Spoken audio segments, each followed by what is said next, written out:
Elmo and Empoy, ano ang mas mahirap, magpakilig o manakot? Kasi may movie si Empoy na nagpapakilig siya.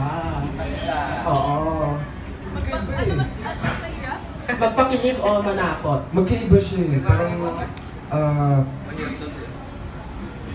Hindi siya nahihirapan.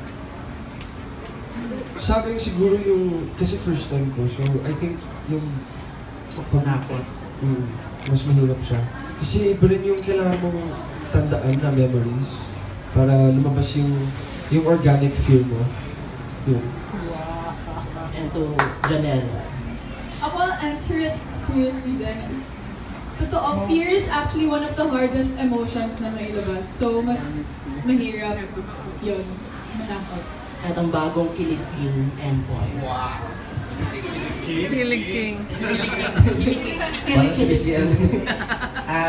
As I was saying, bakit? Hindi, siguro manood na lang po sila para kiligin sila sa takot. Okay, girl.